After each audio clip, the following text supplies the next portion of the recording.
വണക്കം.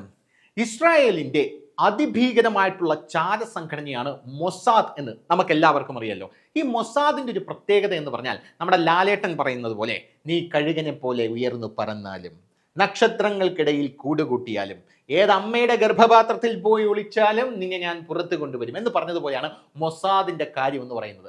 മൊസാദ് ഒരു കാര്യം നടപ്പാക്കണമെന്ന് തീരുമാനിച്ചു കഴിഞ്ഞാൽ മൊസാദ് അത് നടപ്പിലാക്കിയിരിക്കും. അതിനിപ്പോൾ ഏത് വേട്ടാവളിയായിരുന്നാലും ശരി, മൊസാദ് ഒരു കൊട്ടേഷൻ എടുത്തു കഴിഞ്ഞാൽ അതും കൊണ്ടേ മലക്കൂ എന്നുള്ളത് നമുക്ക് എല്ലാവർക്കും കൃത്യമായിട്ട് അറിയാം. സംശയമുണ്ടോ? സംശയം ഉണ്ടെങ്കിൽ പാലസ്തീൻ്റെ അകത്ത് ഹമാസിന്റെ ഒരു നേതാവ് ബങ്കറിനകത്ത് ഇരിപ്പുണ്ട്, തല പൊക്കാൻ വയ്യാതെ. ദോഹയിൽ വെച്ച് ഇസ്രായേലും പാലസ്തീനും തമ്മിലുള്ള വെടിനിർത്തൽ കരാറിനായിട്ട് ഒരു ടൈപ്പ് ഉണ്ടാക്കണം എന്ന് പറഞ്ഞപ്പോൾ പോലും ഇവന് ബങ്കറിൽ നിന്ന് പുറത്തിറങ്ങാൻ പറ്റിയില്ല. ബങ്കറിൽ നിന്ന് അവൻ തല പൊക്കണം ആ സമയത്ത് ഇവന്റെ അപ്പുറത്തൂടെയും ഇപ്പുറത്തൂടെയും രണ്ട് മെസ്സേജ് പോകും. ഒരു വെടിയും പുകയും മാത്രമേ പിന്നെ അവന് ഓർമ്മയുണ്ടാകൂ. പിന്നെ പടമായിട്ട് ഇങ്ങനെ ചുവലിരിക്കാനായിട്ട് സാധിക്കും. ഇതാണ് ഇപ്പോൾ അവിടുത്തെ അവസ്ഥ എന്ന് പറയുന്നത്. അതാണ് ഞാൻ പറഞ്ഞു വന്നത്. അങ്ങനെ പാലസ്തീൻ എന്ന് പറയുന്ന രാജ്യം ഇസ്രായേലിനെ ആക്രമിച്ചു കൊണ്ടിരുന്നപ്പോഴാണ് തൊട്ടപ്പുറത്ത് ഇറാൻ തലപൊക്കിയത്. അവന്മാരിപ്പം നമുക്കത് ചെയ്യാൻ തിരിഞ്ഞിട്ടുണ്ട്. പോയി പണി നോക്കടാ എന്ന് കഴിഞ്ഞ ദിവസം നരേന്ദ്രമോദി പറഞ്ഞിട്ടുണ്ട്. അത് വേറെ കാര്യം, അതിലോട്ട് നമുക്ക് വരാം. എന്തായിരുന്നാലും ഇറാൻ തലപൊക്കുന്നത്, ഈ ഇറാൻ എന്ന് പറയുന്ന രാജ്യം ഇസ്രായേലുമായിട്ട് 1975 വരെ സൗഹൃദമായിട്ട് പോയ രാജ്യമായിരുന്നു. അതിനുശേഷമാണ് അത് ഇസ്ലാമിക് റിപ്പബ്ലിക് ആവുന്നത്.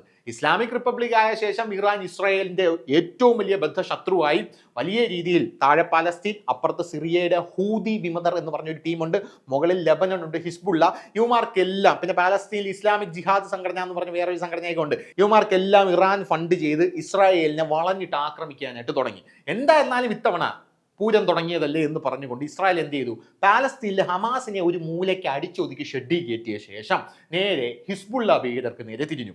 അതിന് ലെബനനിൽ അവർ ആക്രമണം നടത്തി. അതിർത്തിയിലാണ് ആക്രമണം നടത്തിയത്. എന്നിട്ട് ലെബനനിൽ ഹിസ്ബുള്ള ക്വാർട്ടേഴ്സിൽ ഇസ്രായേലിൽ നേരിട്ട് ചെന്ന്, അതായത് അവിടുത്തെ ഉദ്യോഗസ്ഥർ, സൈനികർ നേരിട്ട് ചെന്ന് ക്വാർട്ടേഴ്സ് ചവിട്ടി തുറന്ന് അകത്ത് കയറിപ്പോയപ്പോൾ ഹിസ്ബുള്ള ഭീകരന്റെ ഒരു കുറിപ്പ് മാത്രമാണ് അവിടെ കാണാനായിട്ട് സാധിച്ചത്. ക്ഷമിക്കണം, ഉപദ്രവിക്കുന്നത് ജീവിതമാണ് എന്ന് പറഞ്ഞിട്ട് ആ വേട്ടാവളിയും കണ്ടം വഴി മുണ്ടും തുണിയില്ലാതെ ഓടിത്തള്ളിക്കളഞ്ഞു. അങ്ങനെ ഓടിത്തള്ളിക്കളഞ്ഞ് എവനെ വെറുതെ വിടാനായിട്ട് സാധിക്കുമോ? സാധിക്കില്ല. യൗമാനെ മുച്ചൂട് മുടിക്കേണ്ടത് ഇസ്രായേലിന്റെ ആവശ്യമാണല്ലോ. കാരണം യൗമാരെല്ലാം ഭീകരന്മാരാണല്ലോ. ഹിസ്ബുള്ള എന്നാണ് യൗമാരുടെ പേര്. നമ്മൾ ഹമാസിനെ അടിച്ച് ചാക്കി കയറ്റിയ ശേഷം ഹിസ്ബുള്ള എന്ന് പറയുന്ന ഭീകരനെ അടിച്ച് ചാക്കി കയറ്റാനായി ഇസ്രായേല്. അറിയാം, ഇസ്രായേലിന്റെ ആയുധങ്ങളെല്ലാം നമുക്കറിയാം. വളരെ സൊഫിസ്റ്റിക്കേറ്റഡ് ആയിട്ടുള്ള ആയുധങ്ങളാണ്. ഇസ്രായേലിന്റെ അയൺ ഡോം എന്നൊക്കെ പറയുന്നത് ഹമാസിൽ നിന്ന് വരുന്ന മിസൈലുകളെ പ്രതിരോധിക്കുന്നത് കണ്ട് സൗദി പോലും അന്തം വിട്ട് കുന്തം വിഴുങ്ങി നിന്നിട്ട് അത് എനിക്കിവിടെ, അതുപോലെ ഒരു സാധനം എനിക്കിവിടെ വേണം എന്ന് പറഞ്ഞിട്ടുണ്ടായിരുന്നു. എന്തിനാ അതാക്കുന്നത്? ഇത് തന്നെ അടിച്ചിരിഞ്ഞു എന്ന് ഇസ്രായേൽ പറയുന്ന ഒരു സാഹചര്യം ഉണ്ടായിരുന്നു. അതോടുകൂടി ഇസ്രായേലും സൗദിയും തമ്മിൽ അന്തർധാര സജീവമാണെന്ന് പറഞ്ഞുകൊണ്ട് MBS മുഹമ്മദ് ബിൻ സൽമാനെ തട്ടിക്കളയാനുള്ള നീക്കം നടക്കുകയാണ് എന്ന് അമേരിക്കൻ മാധ്യമമായിട്ടുള്ള പൊളിറ്റിക്കോ, ഡിജിറ്റൽ മാധ്യമ പത്രമായിട്ടുള്ള പൊളിറ്റിക്കോ റിപ്പോർട്ട് ചെയ്തിട്ടുണ്ട്. ഇതൊക്കെ അവിടെ നിൽക്കട്ടെ, ഇതൊക്കെ അതിൻ്റെ സൈഡിൽ കൂടെ പറഞ്ഞു പോയെന്നേ ഉള്ളൂ. ഇപ്പോഴത്തെ നമ്മുടെ വിഷയം അതൊന്നുമല്ല. ഈ ഹിസ്ബുള്ള ഭീകരന്മാർ തങ്ങളുടെ രഹസ്യം ആരും ചോർത്തിയെടുക്കാതിരിക്കാൻ മൊസാദ് അത് ചോർത്താൻ പാടില്ലല്ലോ. കാരണം ഏത് ഗർഭപാത്രത്തിൽ ഇരുന്നാലും യുവമാർ മെസ്സേജ് ചോർത്തും. ഈ ഭീകരന്മാർ എവിടെ ഉണ്ടെന്ന്, യുവമാർ എന്തൊക്കെയാണ് പ്ലാൻ ചെയ്യുന്നത് എല്ലാം യുവമാർ ഇവിടെ നിന്ന് ചോർത്തിയെടുക്കും. നമ്മുടെ ജയിലർ സിനിമയിൽ ഒരു സീനുണ്ട്. മോഹൻലാലിൻ്റെ അടുത്ത് രജനീകാന്ത് ചെന്നിരിക്കുമ്പോൾ മോഹൻലാൽ പറയും, സാറിൻ്റെ മോനെ രക്ഷിക്കുന്നതിനെക്കാട്ടിലും പേസാമ എവനെ അങ്ങ് തട്ടിക്കളഞ്ഞാലും എന്ന് പറഞ്ഞ് വിനായകന്റെ ഫോട്ടോ ഇട്ട് കാണിക്കുക. അതായത് വിനായകന്റെ ചുറ്റും കൃത്യമായിട്ട് തോക്കെല്ലാം സെറ്റ് ചെയ്ത് വെച്ച് ഒരു വാക്ക് പറഞ്ഞാൽ അത് രജനീകാന്ത് ഇപ്പൊ തട്ടിക്കളയവനെന്ന് പറഞ്ഞാൽ രജനീകാന്ത് പറയാൻ വേണ്ട, അവന്റെ കയ്യിൽ എൻ്റെ മോൻ ഇരിക്കുകയാണ് മണ്ടായി. അപ്പൊ അങ്ങനെ പറയുന്ന ഒരു സാഹചര്യം അതുപോലെയാണ്. അതായത് യുവമാർ എന്ത് ചെയ്താലും മൊസാദ് അവിടെ ഇസ്രായേലിൽ നിന്ന് അത് കണ്ടുകൊണ്ടിരിക്കും എന്നുള്ള കാര്യത്തിൽ തർക്കമൊന്നുമില്ല. അതുകൊണ്ടാണ് യുവമാരുടെ രഹസ്യങ്ങൾ ചോർത്താതിരിക്കാനായിട്ട് പേജർ എന്ന് പറയുന്ന ജാമ്പവാന്റെ കാലത്തുള്ള ഒരു എക്യുപ്മെന്റ് ഉപയോഗിക്കുന്നത്. ഈ പേജർ എന്ന് പറയുന്ന സാധനം 1960കളിൽ അടിയന്തര ആവശ്യങ്ങൾക്കായി വികസിപ്പിച്ച ചെറിയ വയർലെസ് കമ്മ്യൂണിക്കേഷൻ ഉപകരണമാണ്. പേജർ ഒരാളിലൂടെ മറ്റൊരാളിനെ ബന്ധപ്പെടാൻ, അതായത് എന്ത് മെസ്സേജാണോ നിങ്ങൾ കൺവേ ചെയ്യാൻ ഉദ്ദേശിക്കുന്നത് ആ മെസ്സേജ് മാത്രം കൺവേ ചെയ്യാൻ ഉപയോഗിക്കുന്ന ഒരു സാധനമാണ്. ചാരഭീഷണി മുന്നിൽ കണ്ടുകൊണ്ടാണ് ഈ പേജർ എന്ന് പറയുന്ന സാധനം ഉപയോഗിക്കാനായിട്ട് തീരുമാനിച്ചത്. കാരണം മൊബൈൽ ഫോൺ ഉപയോഗിക്കാൻ പറ്റില്ല, ഇന്റർനെറ്റ് ഉപയോഗിക്കാൻ പറ്റില്ല, ഭീകരന്മാരെന്ന പേരൊക്കെ ഉള്ളൂ.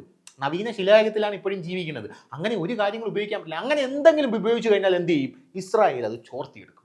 അങ്ങനെ ചോർത്തിയെടുക്കാതിരിക്കാനാണ് പേജർ ഉപയോഗിച്ചത്. അപ്പൊ കഴിഞ്ഞ ദിവസം ഒരു വാർത്ത വരുന്നു, ലോകത്തെ ഞെട്ടിക്കുന്ന ഒരു സ്ഫോടനം നടന്നു.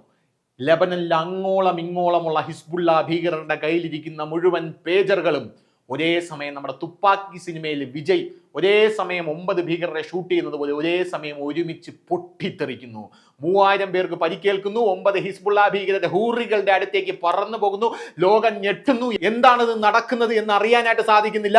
എല്ലാവരും നമ്മുടെ ദൃശ്യത്തിലെ മോഹൻലാൽ വരുണ്ട സ്കെലിറ്റൻ മാറ്റിയതുപോലെ ഇസ്രായേലിന് നേരെ tan tan tan tan tan tan tan tan tan എന്നുള്ളൊരു ആകാംക്ഷയിൽ നോക്കുന്നു. എടാ ഭീകര, പേജറിനകത്ത് നീ എന്ത് കിടുപിടിയാടാ കാണിച്ചു വെച്ചത് എന്ന് ലോക രാജ്യങ്ങൾ, അമേരിക്ക പോലും ഞെട്ടിപ്പോകുന്ന ഒരു സാഹചര്യം. അതായത് ഈ പേജർ എങ്ങനെയാണ് പൊട്ടിത്തെറിക്കുന്നത്?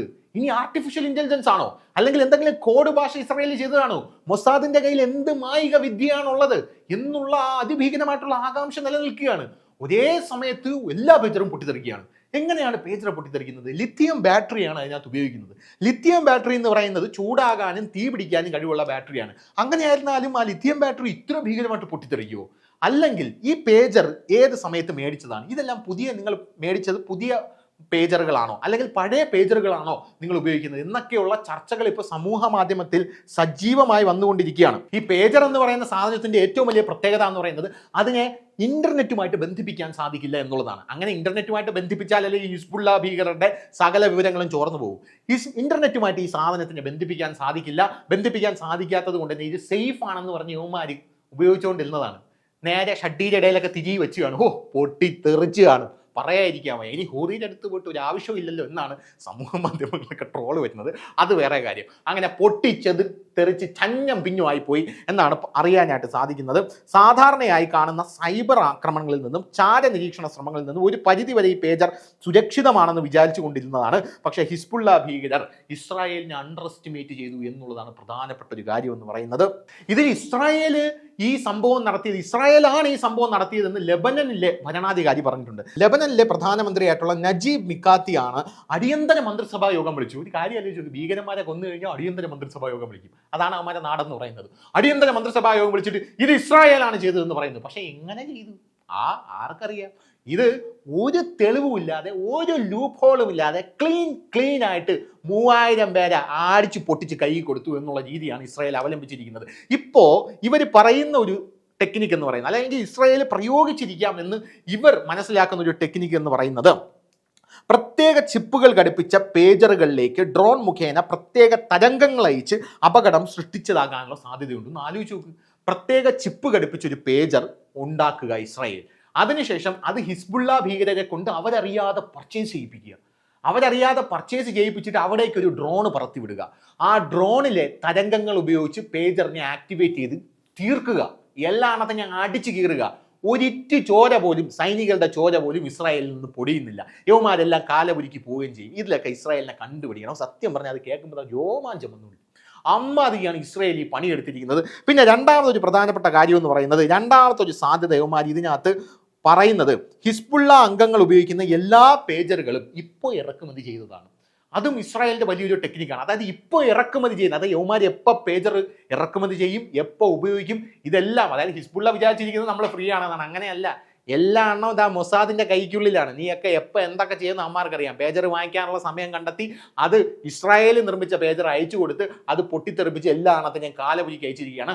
ഇത് സത്യം പറഞ്ഞാൽ ചരിത്രത്തിൽ തങ്ക ലിപികളിൽ എഴുതേണ്ട ഇസ്രായേലിന്റെ ഏറ്റവും ഗംഭീരമായിട്ടുള്ള ഒരു ടെക്നിക്കാണ്. അടിപൊളി ടെക്നിക്കാണ്. ഭീകരന്മാരെ നമ്മുടെ കശ്മീരിലടക്കം ഉപയോഗിക്കാവുന്ന ഒരു ടെക്നിക്കാണ്. കശ്മീരിൽ സൈനികരാണ് ഇപ്പോൾ നേരിട്ടുകൊണ്ടിരിക്കുന്നത്. സൈനികരൊന്നും വേണ്ട, ഇനി ഡ്രോണുകൾ മതി. ഡ്രോണുകൾ യവന്മാരെ എല്ലാം തൂത്ത് വാരി ആടിച്ചൊതുക്കി ചാക്കി കിട്ടണം. അങ്ങനത്തെ രീതിയിൽ ഇസ്രായേൽ അതിനെ ഉദാത്തമായ മാതൃകയാണ് കാണിച്ചത് എന്നുള്ള കാര്യത്തിൽ തർക്കമില്ല. പക്ഷേ വേറൊരു കാര്യം, ഇപ്പോൾ ഇവന്മാർ പറഞ്ഞിരിക്കുന്നത്, ഇവന്മാരെ ഭീകരന്മാരെ കൊന്നത് ഞങ്ങൾ UN ഇത് ഉന്നയിക്കും, ഞങ്ങൾ അമേരിക്കയോട് പറയും. ചെന്ന് സ്വനത്തിക്കോട്, അമേരിക്ക ഇസ്രായേലിൻ്റെ കൂടെയാണ്, നമ്മൾ അമേരിക്കയോട് പറയും എന്നൊക്കെയാണ് പറഞ്ഞിരിക്കുന്നത്. UN ഇതിപ്പോൾ പരാതി പറയാൻ പോകുന്നു ഭീകരന്മാരെ കൊന്നതിനോ. UN അണ്ടം കീറി മറ്റേ ആസനത്തിൽ കുന്തം കുത്തി നിർത്തും UN. അങ്ങനത്തെ ഒരു സാഹചര്യം ഉണ്ടാകും. അപ്പോഴാണ് അമേരിക്ക അടക്കമുള്ള രാജ്യങ്ങൾ ഒരു പ്രസ്താവന ഇറക്കിയിട്ടുണ്ട്. അമേരിക്ക പിന്നെ അങ്ങനെയാണ്, ഇസ്രായേലിനെ ഒന്നും പറയാൻ പോകില്ല. അമേരിക്ക ഒരു പ്രസ്താവന ഇറക്കും, ഞങ്ങൾ ഇതിനോട് യോജിക്കുന്നില്ല. അതായത് പേജർ കൊണ്ട് അവരെ കൊന്നില്ലേ, യോജിക്കുന്നില്ല.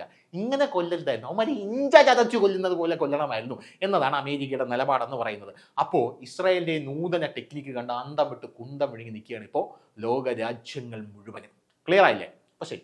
കൂടുതൽ വാർത്തകളും വിശേഷങ്ങളും നിങ്ങളിലേക്ക് എത്താൻ ABC മലയാളം സബ്സ്ക്രൈബ് ചെയ്യുക, ബെൽ ബട്ടണും അമർത്തുക.